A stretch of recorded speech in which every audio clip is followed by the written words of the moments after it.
ലണ്ടനിൽ നിന്ന് കൊൽക്കത്തയിലേക്ക് ഒരു ബസ് സർവീസ് ഉണ്ടെന്ന് പറഞ്ഞാൽ നിങ്ങൾ വിശ്വസിക്കുമോ?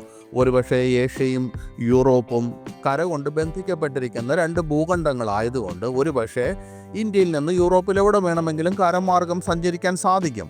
പക്ഷേ ഇത്രയും ദൂരം ഒരു ബസ്സിൽ സഞ്ചരിക്കുക എന്ന് പറയുന്നത് വളരെ ബുദ്ധിമുട്ടുള്ള കാര്യം തന്നെയാണ്. ഇത്രയും ദിവസത്തെ യാത്ര ബസ്സിൽ സഹിക്കുക എന്ന് പറയുന്നത് സാധാരണക്കാരെ കൊണ്ടൊന്നും സാധ്യമല്ല. അപ്പോൾ പിന്നെ 1950കളിലും 70കളിലും ഗതാഗത സൗകര്യങ്ങളും റോഡുകളുടെ കാര്യക്ഷമതയും ഒക്കെ വെച്ച് നോക്കുകയാണെങ്കിൽ നമുക്ക് എത്രമാത്രം ദുഷ്കരമായിരിക്കും അത്തരമൊരു യാത്ര.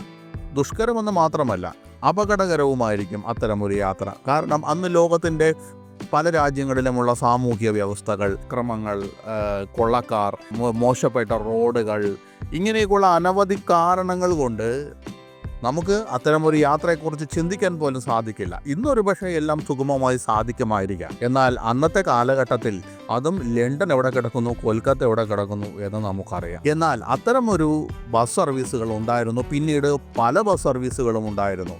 1950കളുടെ അവസാനം മുതൽ 1970കളുടെ ആരംഭം വരെയുള്ള 15 വർഷക്കാലം ലണ്ടനിൽ നിന്ന് ഒരു ബസ്സിൽ കയറി ഇന്ത്യയിലെ കൽക്കട്ട വരെ യാത്ര ചെയ്യാൻ സാധിച്ചിരുന്നു. 50 ദിവസം എടുത്ത ആ യാത്ര കാസ്പിയൻ കടൽ തീരം, റെയിൻ താഴ്വര, ഹൈബർ പാസ്, കാബൂൾ മലയിടുക്ക് തുടങ്ങിയ അതിമനോഹരമായ സ്ഥലങ്ങളിലൂടെ കടന്നുപോയി. ഓസ്വാൾഡ് ജോസഫ് ഗാരോ ഫിഷർ നടത്തിയ ദി ഇന്ത്യ മാൻ ആയിരുന്നു ലണ്ടനിൽ നിന്ന് കൽക്കട്ടയിലേക്കുള്ള ആദ്യത്തെ ബസ് സർവീസ്.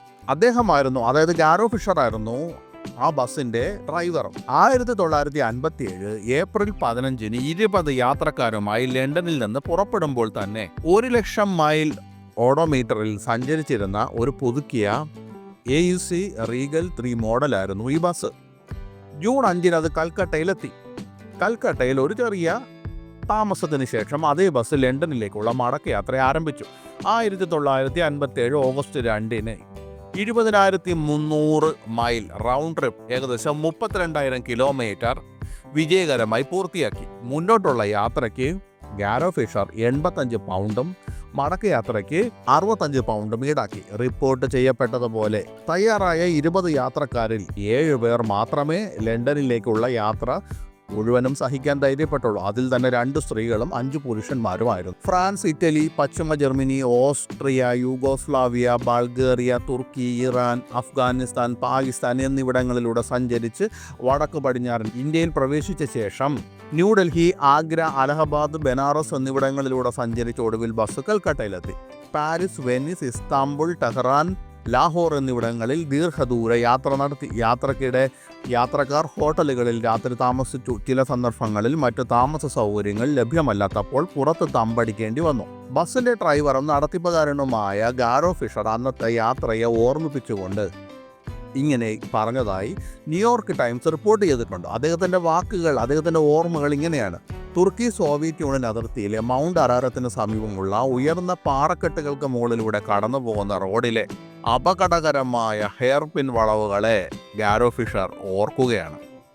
എന്നാൽ ഇന്ത്യയിലെ സോഫ്റ്റ് ഷോൾഡർ റോഡുകളും അലിഞ്ഞു തിരിയുന്ന സൈക്ലിസ്റ്റുകളുമുള്ള ഇടുങ്ങിയ റോഡുകൾ, അതിനെക്കുറിച്ച് ഓർക്കുമ്പോൾ അദ്ദേഹം പറയുന്നത് ഇന്ത്യയിലെ ആ റോഡുകളെയൊക്കെ വെച്ച് നോക്കുമ്പോൾ മറ്റുള്ള സ്ഥലങ്ങളിലെ ഉയർന്ന പാറക്കെട്ടുകൾ പോലും ഭയാനകമല്ലായിരുന്നു എന്നാണ് അദ്ദേഹം പറയുന്നത്. ഇറാനിൽ ബസ് മരുഭൂമിയിലെ മണലിൽ മുങ്ങുന്നത് തടയാൻ ചക്രങ്ങൾക്കിടയിൽ മരപ്പലകകൾ വെക്കേണ്ടി വന്നു. മണൽക്കാറ്റും പേമാരിയും പൊടിയും ചൂടും പേടി സ്വപ്നമായി. മടക്കയാത്രയിൽ ഏഷ്യൻ ഇൻഫ്ലുവൻസ പൊട്ടിപ്പുറപ്പെട്ടതിനാൽ പാകിസ്ഥാൻ ഇറാൻ അതിർത്തി അടച്ചിരിക്കുന്നതായി കണ്ടെത്തി. അതിനാൽ അതിർത്തി അടച്ചിട്ടിരിക്കുന്ന ലാഹോറിൽ നിന്ന് കറാച്ചി നഗരത്തിലേക്ക് മിസ്റ്റർ ഗാരോ ഫിഷർ ബസ് തിരിച്ചുവിട്ടു. അവിടെ നിന്ന് അദ്ദേഹം ഇറാനിലേക്ക് കപ്പൽ കയറാൻ ഉദ്ദേശിച്ചു. തുറമുഖത്തെത്തിയപ്പോൾ കര അതിർത്തി വീണ്ടും തുറന്നതായി മനസ്സിലാക്കി. അങ്ങനെ അദ്ദേഹം ബസ് തിരിച്ചുവിട്ട് 630 മൈൽ ലാഹോറിലേക്കും പിന്നീട് വീണ്ടും പടിഞ്ഞാറോട്ടും തിരിച്ചു. വഴി തിരിച്ചുവിടലും മറ്റ് തടസ്സങ്ങളും കാരണം ലണ്ടനിലെ അവരുടെ വരവ് 16 ദിവസം വൈകി.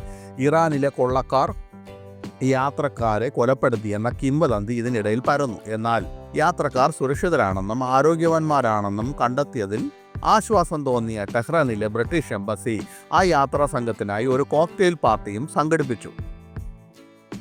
യാത്രക്കാരിൽ ഒരാളായ പീറ്റർ മോസ് ലണ്ടനിലേക്ക് മടങ്ങാതെ കിഴക്കോട്ട് കടൽ വഴി മലയിലേക്ക് യാത്ര തുടർന്നു. അദ്ദേഹം ഒരു ഡയറി എഴുതി. അത് പിന്നീട് the India man when the going was good by land and sea എന്ന പേരിൽ ഒരു പുസ്തകമാക്കി മാറ്റി.